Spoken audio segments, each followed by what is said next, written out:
दर्शकबिन नमस्कार।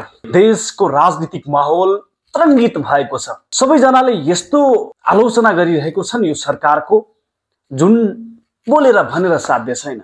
मानिसले गाली गलोज गरेको छन् तर पनि केही हुनेवाला छैन। अहिले सरकारले केही काम नगरे पनि जनता हेरेको हेरी भएका छन्। राम्रो काम गर्ने व्यक्तिलाई पनि सरकारले पदमुक्त गरिरहेको अवस्था छ। हिजो मात्रै कुलमान घिसिङलाई विद्युत प्राधिकरणबाट पदमुक्त गरिएको हो। यो सरकारले विभिन्न आरोप प्रत्यारोप लगाउँदै कुलमान घिसिङलाई पदमुक्त गरेको छ।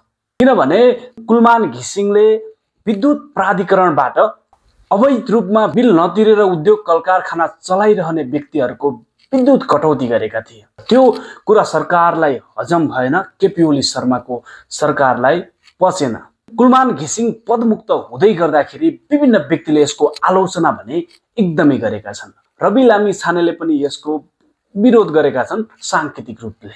फेसबुकमा लाइभ आउँदै गर्दाखेरि बत्ती निभाएर दियो बालेर सांकेतिक प्रदर्शन गरेका छन् र यसको विरोध विभिन्न व्यक्तिले आफ्नो तरिकाले आफ्नो ठाउँबाट विरोध गरिरहेका छन्। त्यस्तै दर्शकबिन बालेन शाहको स्ट्याटसले पनि अहिले देशमा एकदमै एउटा तरङ्ग पैदा गरिरहेको छ।